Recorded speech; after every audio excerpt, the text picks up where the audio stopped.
अगर आप ये सोचते हैं कि चील सिर्फ चूहों का शिकार करता है, दूसरी चिड़ियों का शिकार करता है, तो आप बेहद गलत हैं। चील इतना खूंखार पक्षी है दोस्तों कि ये जंगल के राजा बब्बर शेर तक का शिकार करने का मादा रखता है। जरा देखिए बब्बर शेर के इन बच्चों को, जो चाहें तो झुंड बनाकर एक चील का सीधा शिकार कर सकते हैं, लेकिन ये बच्चे किस तरीके से पेड़ पर चढ़े हुए हैं।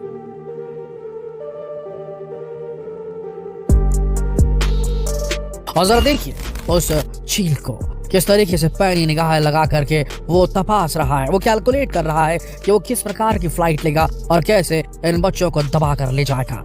बब्बर शेर के बच्चे हैं दोस्तों, ये कोई छोटे मोटे जानवर के बच्चे नहीं, जंगल के राजा बब्बर शेर के बच्चे। और देखिए किस तरीके से ये चील उड़कर आया और उस बच्चे को लपक कर ले गया अपने साथ।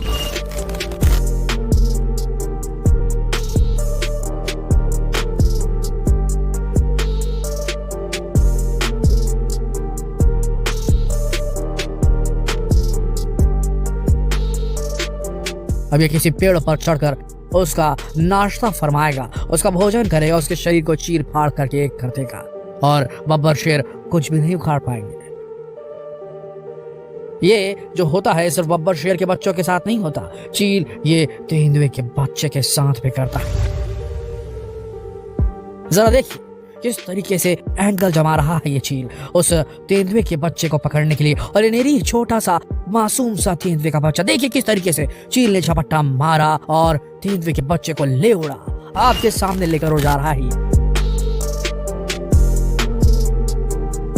ठीक तेंदुए के सामने से लेके उड़ जाता है ये चील और ले जाकर एक पेड़ पर चढ़ के किस तरीके से देखिए उसका कत्ल कर रहा है, मर्डर कर रहा है ये उस छोटे से तेंदुए के बच्चे का, और उसका पूरा का पूरा मांस खा रहा है। दौड़ कर आती है तेंदुए की माँ, आती है दौड़ के, लेकिन कुछ नहीं कर पाती। पेड़ पर चढ़ती है, डराती है चील को, लेकिन अब डरा के क्या ही कर लेगी, क्योंकि उसका बच्चा तो मर चुका है। चील बेहद खूंखार पक्षी होते हैं दोस्तों, इनके बारे में जितना आप जानते होंगे उससे कहीं ज्यादा खूंखार ये पक्षी होते हैं। आगे सुनिए। बाजों की सबसे बड़ी खूबी इनकी आंखों में छिपी होती है, जो किसी टेलीस्कोप से कम नहीं होती। इंसानों की बात करें तो इंसान एक बार में किसी एक वस्तु पर फोकस कर पाता है, लेकिन बाज की आंख एक बार में बहुत कुछ देख लेती है। उड़ान भरते हुए कई 100 मीटर की ऊंचाई से जमीन पर दौड़ते हुए एक छोटे से चूहे को भी बड़ी आसानी से देख लेती है। शायद अपनी इसी खूबी की वजह से इन्हें जबरदस्त शिकारी माना जाता है। भारत में आपने शायद कई बार बाजों को देखा होगा, हालांकि भारत में मिलने वाले बाज इतने बड़े नहीं होते, लेकिन अगर गलती से आपने किसी फिलीपीन ईगल को देख लिया तो यकीन मानिए आपकी हालत खराब हो जाएगी। ये दुनिया में पाए जाने वाले सभी बाजों की प्रजाति में सबसे बड़े होते हैं। इनके एक पंख से दूसरे पंख का फैलाव पूरे 7 फीट तक होता है। आप खुद ही अंदाजा लगा सकते हैं कि कितने बड़े पक्षी हैं। फिलीपींस में इन्हें बंदर मार बाज भी कहा जाता है, क्योंकि ये ज्यादातर बंदरों को ही अपना शिकार बनाते हैं। अपने मजबूत पंजों की वजह से ये उड़ते हुए सीधा पेड़ पर बैठे बंदरों पर एक बार हमला करते हैं और उन्हें उठाकर चले जाते हैं। हमला इतना तेज होता है कि कई बार इस हमले की वजह से बंदरों की खोपड़ी तक टूट जाती है। अब बात करते हैं अपनी दादी माँ की। दादी माँ ने कहा था ना कि बाज बच्चों को उठाकर ले जाते हैं, असल में वो झूठ नहीं बोलती थी। ये बात बिल्कुल सही है। फिलीपींस में पाए जाने वाले बाज कई बार इंसानी बच्चों को भी उठाकर ले जाते हैं। ऐसी दर्दनाक घटनाएं कई बार हो चुकी हैं। इतना ही नहीं, ये बड़ी बड़ी जंगली बिल्लियों को भी नहीं छोड़ते। आप इतना समझ लीजिए कि अपने वजन से 20 गुना ज्यादा वजन उठाकर किसी को भी अपना शिकार बना सकते हैं। लेकिन आज के हालातों की बात करें तो जिस रफ्तार से जंगलों को खत्म किया जा रहा है, उस वजह से अब जानवरों की रहने की जगह खत्म होने लगी है। नतीजा, जानवर धीरे धीरे लुप्त होते जा रहा है। उसकी वजह से आज फिलीपीन ईगल की तादाद बहुत कम हो चुकी है। इस पर जब एक सर्वे किया गया तब जाकर पता चला कि पूरी दुनिया में आज के समय सिर्फ 700 से 800 फिलीपीन ईगल बचे हुए हैं, क्योंकि जंगल कटने की वजह से इन्हें पर्याप्त मात्रा में खुराक नहीं मिलती और भूख के मारे मारे जाते हैं। इसी तरह बाज की कुछ ऐसी भी प्रजातियां हैं जिन्हें बहुत ज्यादा खतरनाक माना जाता है। एक है गोल्डन ईगल, वहीं दूसरा है बाल्ड ईगल। अपने सफेद बालों की वजह से बाज की इस प्रजाति को बाल्ड ईगल कहा जाता है। ये बाजों की ऐसी प्रजाति है जो ज्यादातर समुद्र में रहने वाली मछलियों को ही अपना शिकार बनाती है।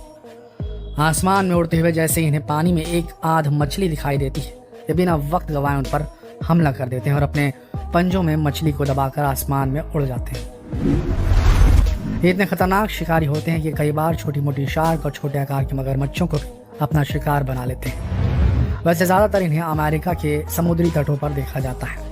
वहीं अगर गोल्डन ईगल की बात की जाए तो आपको बता दें गोल्डन ईगल अमेरिका, यूरोप और एशिया में भी पाए जाते हैं।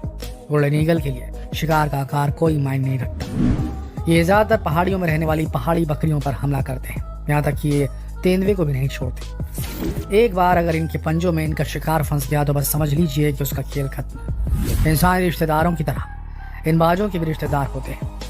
इन्हीं का एक रिश्तेदार ऑस्ट्रेलिया में रहता है जिसका नाम है फाल्कन। इस पक्षी का नाम आपने भी सुना होगा। इनकी खूबियाँ, इनके उड़ने का स्टाइल बिल्कुल बड़े बड़े बाजों की तरह होता है, लेकिन इनका आकार बाजों से काफ़ी छोटा होता है। लेकिन जब शिकार करने की बात आती है तो फिर इनका आकार कोई मायने नहीं रखता। ये आसमान में उड़ने वाले पक्षियों को ही अपना शिकार बना लेते हैं। बतख और इस तरह के कई पक्षी कई बार इस पक्षी का शिकार बन जाते हैं। बिल्कुल इसी तरह फाल्कन की एक और प्रजाति होती है जिसे पेरिग्रीन फाल्कन कहा जाता है। कहते हैं अगर आप इन्हें उड़ते हुए देख लिया तो समझ लीजिए कि आप बहुत खुश नसीब हैं, और ये पक्षी 400 किलोमीटर प्रति घंटे की रफ्तार से उड़ते हैं। आसमान में उड़ने वाले कबूतर ही इनका शिकार बनते हैं। आप इतना समझ लीजिए कि इनकी रफ्तार चीते से 4 गुना ज्यादा होती है। कबूतर चाहे कितना भी अपने आप को बचाने की कोशिश क्यों न करे, इस पक्षी के आगे वो नहीं बच पाता। यह हर तरह की कलाबाजियां करना जानते हैं। रफ्तार के मामले में तो इनका कोई जवाब नहीं। देखा जाए तो इनकी जितनी भी प्रजाति हैं वो वाकई में बहुत ज्यादा खतरनाक है, लेकिन धरती में इंसानों के द्वारा जंगलों को सीमित करने की प्रक्रिया में ये सारे जीव धीरे धीरे लुप्त होते जा रहे हैं। अपनी इकोसिस्टम में जिस तरह से दूसरे जानवरों को जिंदा रहने के लिए किसी तीसरे का जिंदा रहना जरूरी है, बिल्कुल इसी तरह से हमारे इकोसिस्टम में इन बाजों की भी मुख्य भूमिका है। इससे अगर इंसानों को जिंदा रहना है तो इन्हें भी जिंदा रहना पड़ेगा।